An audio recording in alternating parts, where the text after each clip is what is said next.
호당 김태규입니다. 지난 시간에 운의 흐름은 1년 44철에 자연의 순환과 똑같다고, 비유가 아니라 똑같다고 제가 말씀드렸죠. 이거 강조드리는 말씀입니다. 제가 어떤 책을 쓰거나 글을 쓰면 제 소개를 할 때요, 사람의 운명의 흐름을 자연의 순환에 비유해서 표현하는 것이 참 재밌다 라고 이제 그분은 그렇게 서평을 써주시는데 제가 참 쓴웃음을 짓죠. 그게 아니고 그대로인데요, 이렇게. 근데 그 양반은 그렇다는 사실을 뭐 저한테 들은 바도 없으니까, 잘 모르니까 그냥 그렇게 글을 쓰는 거죠. 그게 아니라 운의 흐름과 자연의 흐름은, 순환은 똑같다, 이퀄이다. 앞으로 이걸 보시다 보면은 왜 제가 이것을 강조하는지 알게 되겠지만은 또 그렇게 일단 말씀드려 둡니다. 이번에는요, 사람의 운의 흐름이 자연의 그 1년의 한 해 순환과 똑같다는 것 갖다가 좀 그냥 계속 진행하면은 좀 추상적이잖아요. 그죠? 그렇기 때문에 바로 하나 실례를 들어서 하나 말씀을 드릴까 합니다. 현역 실내, 현재 활동하시는 분들에 대해서 제가 사례를 들면은 좀 문제가 있을 수 있죠. 그 양반이 한창 운이 떨어지는데 앞으로 곧 힘들어질 텐데 제가 그 사람 힘들 걸 이렇게 말하면 뭐 고춧가루 뿌리는 것도 아니고, 그죠? 초치는 것도 아니고, 그건 대단히 그건 신뢰되는 행동이기 때문에 이때 신뢰는 쏘리죠. 쏘리가 되기 때문에 그런 건 할 수가 없고요. 그래서 다만 이런 말씀은 드립니다. 저는 이렇게 프로야구를 굉장히 좋아하는데요. 오랫동안 야구를 거의 평생 동안 야구를 봐왔는데, 해마다 이제 각 구단이 유망주 선수를 스카우트 하잖아요. 그럼 이제 누구를 스카우트하고 발표하죠. 그러면 저는 그 선수들 생일을 확인해 봅니다. 그러면서, 이 친구는 좀 앞으로, 지금은 잘하니까 스카우트 하겠죠. 그죠? 그렇지만, 이 친구는 앞으로 곧 자기 운이 떨어지고 있어서 활약을 별로 못하겠구나, 이런 친구도 있고요. 야, 이 친구는 정말 잘 뽑았다, 조금만 더 다듬으면 뭐 대박이 나겠다, 뭐 이런 얘기도, 이런 생각도 하죠. 간단히 이제 예를 들어서 설명하면 손흥민 선수를 얘기를 들죠. 자, 제가 운의 순환과 똑같다 그랬죠. 그죠? 운은 손흥민 선수의 사주를 이렇게 보면요, 2015년, 지금 이제 30대죠. 그죠? 그런데 2015년이 이제 여기서 보시면, 자, 이걸 갖다 이제 이게 60년에 한 바퀴 도니까 봄 15년, 여름 15년, 가을 15년, 겨울 15년.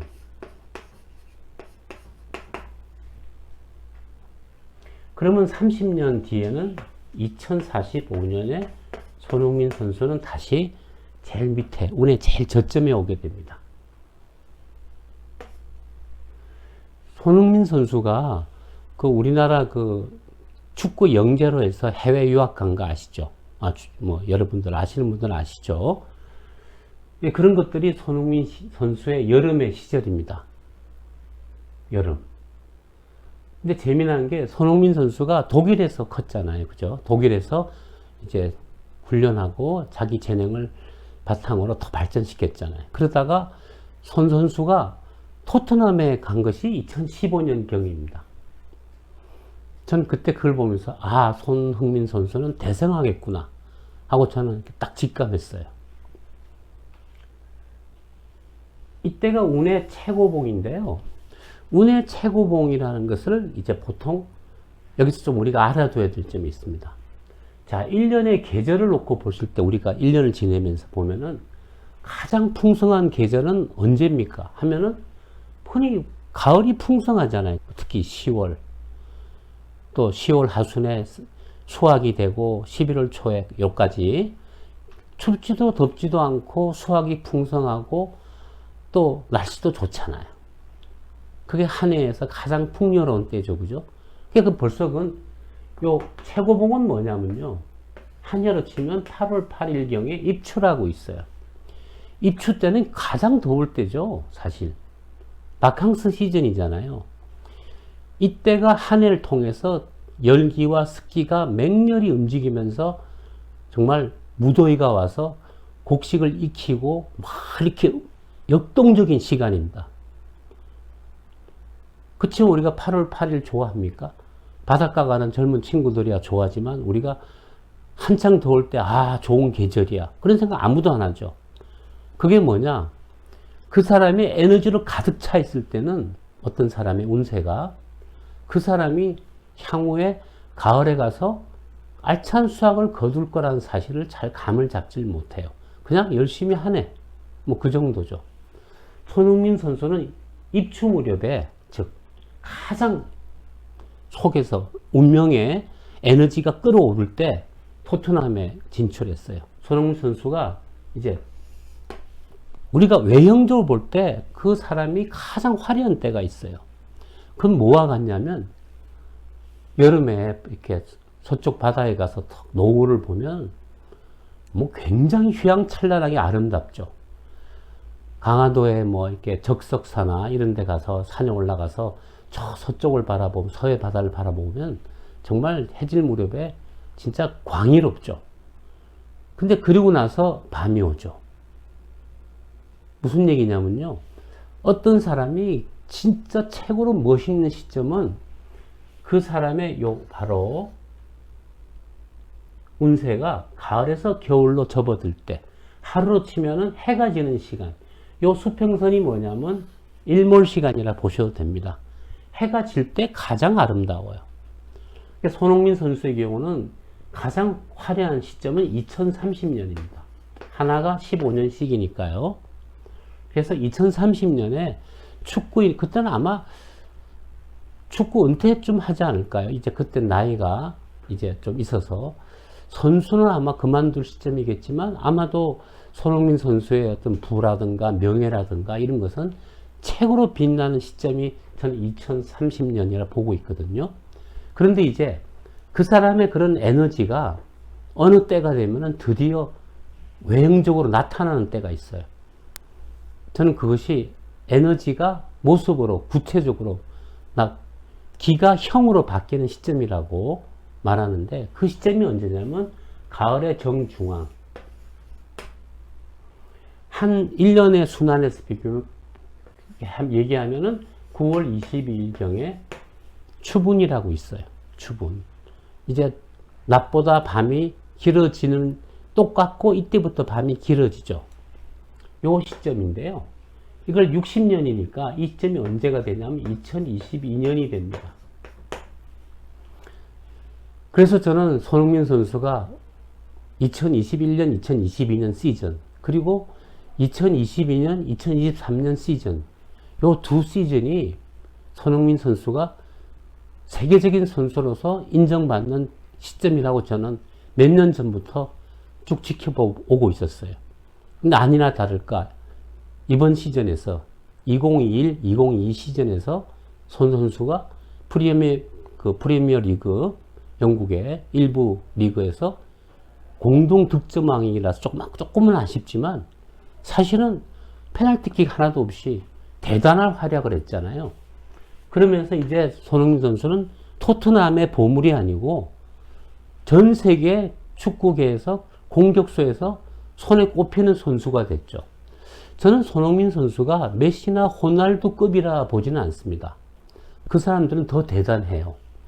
그렇지만 아시아 선수로서 저 정도로 갔다는 것은 우리 축구에 정말 앞으로 다시 이런 대단한 사람이 나올까? 뭐 그런 생각을 들게 하는 대단한 성공을 거두었죠. 그 틀은 그죠? 이렇게 이걸 사계절에 비유해 보면은 이런 얘기입니다. 어떤 사람이 이쯤 있을 때는 어떤 일이 있다. 그 사람 상황이 어떻다.